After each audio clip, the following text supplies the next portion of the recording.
Hello everyone, তো আজকে চলে যাচ্ছে দাদা বৌদির রেস্টুরেন্টে আমি আঞ্চলিক বিরিয়ানি খেতে অবভিয়াসলি। তো দেখা হচ্ছে ওখানে তোমাদের সাথে কি কি হলো, আমরা কি কি করলাম। তো আমরা দাদা বৌদির রেস্টুরেন্টে চলে এসেছি। আমি এখানে আগে আসলেও আগে কোনোদিন আসিনি, তো ওর কথাতেই এখানে আসা আর কি। আর এসে আমাদের আবার একসাথে বিরিয়ানি খাওয়া।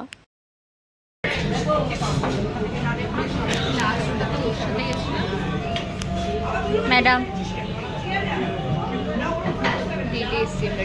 ইয়েস, বিরিয়ানি রেট ভালো একটা কমপ্লিমেন্ট দিল, যেটা কোনো ছেলেও আজ অব্দি দেয়নি। হ্যাঁ, তো ফুলের সামনে ফুলি থাকবে।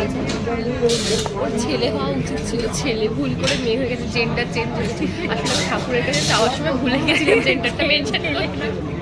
তো ছেলে মানে ছেলে না মেয়ে, সরি মেয়ে না ছেলে দরকার। আমরা বিরিয়ানি খেতে এসেছি দাদা বৌদি। আমি রেস্টুরেন্টে কোনোদিন আসিনি, আমাকে নিয়ে এসছে ম্যাডাম। লোকে আমাদের এলবি ভাবছে ঘুরটা না তো এই যে আমাদের বিরিয়ানি চলে এসেছে, এবার আমরা বিরিয়ানি খাবো আর গসিপ করব। এটা হচ্ছে আমরা ক্লাস 11-12 থেকেই করি। ক্লাস 12-এ আমরা বেশি আসতাম খেতে, বেসিক্যালি ওর থেকেও বেশি আমি আসতাম দাদা বৌদিতে, মাঝে মাঝেই আসতাম, খেতাম, যাই হোক। তো ওর সাথেও আসতাম, কিন্তু লাস্ট 3 বছরে আমাদের কলেজের জন্য আমরা আর সত্যি কোথাও একসাথে যেতে পারিনি। গেছি হয়তো কিছু জায়গায় ঘুরতে, খুব কম, বাট আমরা দাদা বৌদিতে আসি, মানে যেখানে মেনলি আসতাম আমরা ক্লাস 12-এ, যেখানে আমাদের মেন মেমোরিজ, সেখানেই আসতে পারিনি। তো ও অনেকদিন থেকেই বলছিল যে চল চল দাদা বৌদির রেস্টুরেন্টটাতে যাবো, আমি কোনোদিন যাইনি। তো বললাম চল তাহলে যাই। এবার সেই দিনকে এসে একসাথে খেতে বসলাম, এতদিন পর দাদা বৌদি বিরিয়ানি খাচ্ছি আর গসিপ করছি। অনেক কথাই হয়েছে যেগুলো এখন আমাদের শোনানো যাবে না, অনেক কথা জমেছিল, জমে থাকলে যা হয়। আর আমাদের কপালটা এতটাই খারাপ, এখানে হয়তো ক্লিপিংসটা নেই, বাট আমরা যখন বিরিয়ানিটা খাচ্ছিলাম তখন হুট করে লাইট চলে গেছিলো। আর এই ভিডিওটা কিন্তু অনেক দিন আগের, এখন তো গ্যাসের অনেক প্রবলেম চলছে, বাট এটা তার আগের ভিডিও। তো আমরা খেয়ে আসার পরেই পরে 1 সপ্তাহ পরে এইগুলো শুনতে পেয়েছি। তো এখন আমি ভয়েস ওভার দিচ্ছি আর বাইরে বৃষ্টি হচ্ছে, কিন্তু যাই হোক, এটাই, বৃষ্টি হচ্ছে আর আমি এখন ভয়েস ওভার দিচ্ছি বসে বসে রাত জেগে। তো তোমরা দেখো ভিডিওটা, পরে আমরা কি কি করলাম। তো আমাদের খাওয়া দাওয়া কমপ্লিট। এখন আমরা বুঝতে পারছি আমরা কোথায় যাবো। স্টুডিও আছে ব্যারাকপুরে, এটা যাচ্ছি আমরা।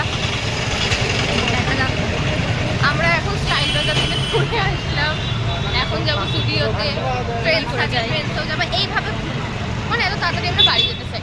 স্বাভাবিক, সবাই খেয়ে দেবো। আমরা লিটারালি 3 বছর পর দুজনে একসাথে দাদা বলতে খেতে এসেছি, মানে আলাদা সত্যি আলাদা কথা। এসেছি, ও এসছে আমি এসেছি, কিন্তু একসাথে আলাদা। আমি তো এটাই বুঝতে পারছি না, কলেজের আগে লোকে কলেজে উঠলে বড় লোক, আমরা কলেজের আগে বড় লোক ছিলাম, মানে আমরা টুকটাক খেতামই, তাও আবার ছোট ছোট জায়গা থেকে। বললাম না আমি আর। নাচতোই মাঝে মাঝে, আমি ভাবতাম যে এত বড় লোক ভাই। আর এখন যেতেই পারি না ভাই, টাকা নেই, ভিখারি ভাই টাকা। এখন কলেজ আমাদের ভিখারি করে দিয়েছে, এটা ঠিক কথা, ওই জন্য কোথাও যেতে পারি না। কেউ যদি খাওয়ায় তাহলে, তখন আমরা আসি না এইসব জায়গায়। ঠিক আছে। এখন আমরা এখন বাড়ি যাচ্ছি, বিধ্বস্ত অবস্থা, আমরা ভুলে গেছিলাম ব্লগটা আমাদের কন্টিনিউ করতে হবে। আসলে আমরা ব্লগ করতাম না আগে, তার জন্য সাজটা মতো করে দিচ্ছি, আর হয়নি। ওই জন্য আমরা এখন বাসে বসে বসে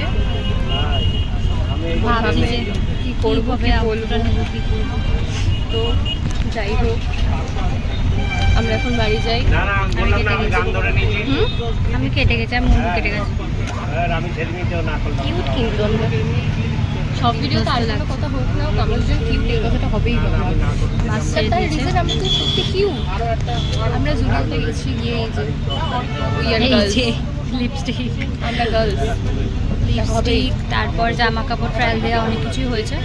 লোকে সত্যি কথা বলতে, লোকে আমাদের জাজ করুক, তাতে আমাদের কোনো যায় আসে না, উই ডোন্ট কেয়ার, তাই তো। কি করছে? মানে আমার গলা কেটে গেছে, আমার মুন্ডু কেটে যাবে।